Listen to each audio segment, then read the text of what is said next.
뭔가 우리를 힘들게 하는 사건들을 그냥 일어나는 게 아니에요, 여러분. 그러니까 지킬 수밖에 없는 거예요. 돈을 벌려면 하나를 내가 안다고 해서 다 끝난 게 아니라는 거지. 근데 여러분이 이 주변에 내 환경을 잘 바꾸면 내 미래가 이제 눈부시다는 거죠.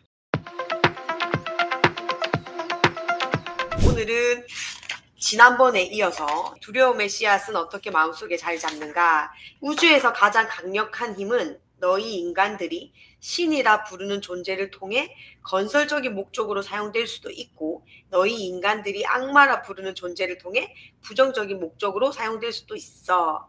그러나 무엇보다 중요한 사실은 신이나 악마가 사용하는 것처럼 인간 역시 이 힘을 효율적으로 사용할 수 있다는 걸세, 이렇게 얘기를 해요. 그래서 여기서는 내가 자주적으로 생각하는 힘, 내 스스로 생각하는 힘을 무엇보다 신뢰해야 된다고 말을 하는 거예요. 그래서 부정적인 생각 심어놓고 건설적으로 사고하는 힘을 파괴하고 이런 거를 인간들 마음속에 심어놓은 거예요. 탐욕, 헛된 욕심, 증오, 시기, 성욕 등을 통해서 인간들이 무한한 지성의 힘을 부정적인 결과를 얻는데 사용하도록 우리가 유인당하고 있었던 거죠. 이런 모든 상황들이. 뭔가 우리를 힘들게 하는 사건들을 그냥 일어나는 게 아니에요, 여러분. 우리가 당장 먹고 사는 데만 집중하게끔, 그러니까 자주적인 생각을 못하고 창의적인 생각을 못하게끔 환경적인 요소를 힘들게 만드는 거고, 그러니까 이 모든 것들이, 나는 그냥 당연하게 여겼던 모든 것들이 조작이다 라고 생각하면 됩니다. 근데 저는 이거를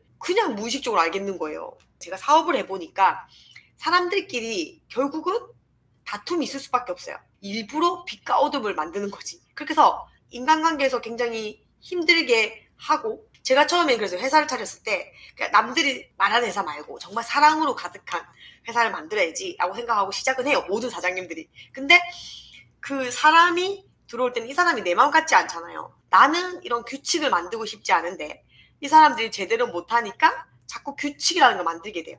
이 사람을 관리하기 위해서 상하관계가 되고 뭔가 시스템이 되고 없어도 되는 것들이 점점점 생겨서, 저희도 계속 내 회사처럼 그 아이디어를 막 만들어내고 창의적인 직원들을 만들고 싶은데 그게 안 된다는 거예요.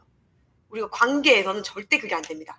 그래서 계속 내가 제일 싫어하는 규칙이라는 걸 만들고 시스템이라는 걸 만들어야 내가 일단 마음이 편하고, 그 다음에 이 사람들이 그렇게 규칙과 시스템만 하다 보면 창의라는 게 없어지잖아요.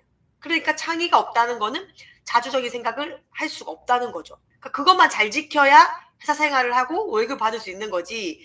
그러니까 지킬 수밖에 없는 거예요, 돈을 벌려면. 그러니까 회사라는 게 결국은 시작은 좋았어도 그 시스템을 안 만들면 회사는 안 굴러갑니다. 이 사람들이 사장 마인드가 아니기 때문에. 착하고 나쁘다를 말한다는 게 아니라 그냥 그렇게 우리는 태어날 때부터 유치원을 가야 되고 학교를 가야 되고 좋은 대학을 가야 되고 직장생활 해야 되고 하면서 규칙을 지켜야지만 옳은 사람인 것처럼 살았기 때문에. 근데 이게 직장만 그런 게 아니에요. 가정에 태어날 때부터 또 부모님의 규칙이 있잖아요.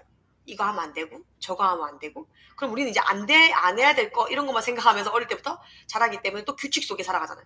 물론 기본적인 거는 지켜야겠지만, 그래서 저는 어떻게 보면 개인주의가 조금 좋은 게 뭐냐면, 개인주의는 어쨌든 남 눈치는 안 봐요.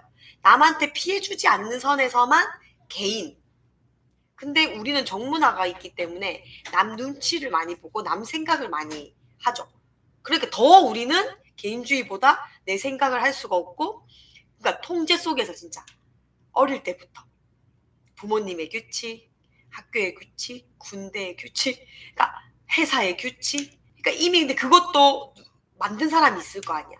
그 대장들은 이런 걸 왜 만드냐면 자기가 가장 관리하기 쉬운 방식으로 만듭니다. 근데 그 지배하고 있는 사람이 악마의 편인지 신의 편인지는 우리가 모르잖아요. 근데 대부분이 악마의 조력자라는 거죠. 지금 IT 기계, 물론 우리한테 효율을 준다는 명목하에 우리를 관리하는 거고, 우리 삶에 더 편리함을 주죠. 편리함을 제공하는 만큼 난 알게 모르게 모든 것을 관리당하고 통제당하고 있는 겁니다. 그래서 결국은 모든 게 내가 이거 하나 피했다고 해서 나는 이제 이거를 알았어, 어둠에서 벗어났어, 이게 아니라는 거예요. 그리고 보세요. 자연은 인간의 마음도 환경의 영향을 받게 했지, 환경은 인간의 생각보다 훨씬 강력해. 우리는 내가 요거만 바꾸면 다 될 것 같지만 결국 우리는 환경이 지배를 받는데 내가 가족의 규칙에서 벗어날 수 있어요? 뭐든지 벗어날 수 없는 테두리 영역에 있습니다.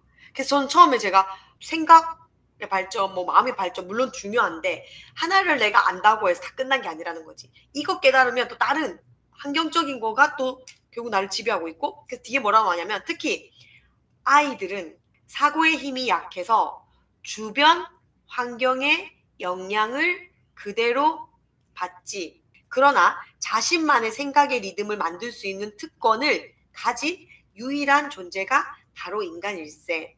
내 생각대로 인생이 흘러가지 않잖아요. 근데 여러분이 이 주변에 내 환경을 잘 바꾸면, 그리고 우리가 에너지라고 하죠. 그래서 리듬이라고 표현을 하는데, 에너지, 여러분이 어떤 에너지장에 들어가면 되게 그냥 기분이 좋고 그런 에너지장에 계속 속할 수 있게끔, 그리고 같은 생각을 하고 같은 방향, 같은 목표 이런 거를 지향하는 사람들하고 같이 있어야 됩니다. 그래서 뒤에 보면 현명한 이들이 사용하는 체면 리듬 사용법이라고 되어 있어요.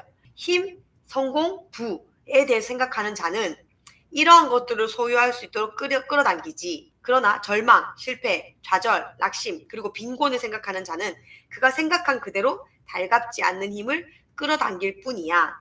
그 생각의 리듬은 당사자가 지배적으로 생각하는 대상을 끌어당기지 해서, 이거를 조금 리듬 사용법을 잘 할 수 있게 여기서 막 설명이 되어 있습니다. 7가지 원칙이 있대요. 첫 번째, 명확한 목표를 세워라. 두 번째, 자제심을 길러라. 세 번째, 역경에서 배우라. 네 번째, 환경의 영향을 지배하라. 왜? 어차피 우리는 환경에 지배받는 동물이니까 다른 사람과 연합을 하라는 거지. 같은 에너지 장에 있는 사람들끼리. 5번, 중요합니다. 시간을 잘 활용하라. 부정적 사고방식 대신 긍정적 사고방식을 만들고 지혜로워지기. 그리고 6번째, 조화를 깨하라. 7번째, 신중하게 행동하라. 우리는 지금부터 보세요. 이 웃긴 게 명확한 목표를 세워래. 1번이었어 이게. 근데 여러분, 우리는 목표가 없어. 왜? 명확한 사고를 하지 않기 때문에 명확하게 목표를 세워본 적도 없고 뭐가 맞는 건지 해본 적이 없으니까 계속 규칙 속에 계속 뭔가 누가 시키는 대로만 살아왔고, 그러니까 내가 뭘 좋아하고 뭘 잘하는지 모르게 방황하게끔 만들어져 있다는 겁니다. 다 이제 이게 눈에 보이면 나의 과거도 내가 해석을 할 수 있고 내 현재를 이해할 수 있고, 즉 내 미래가 이제 눈부시다는 거죠.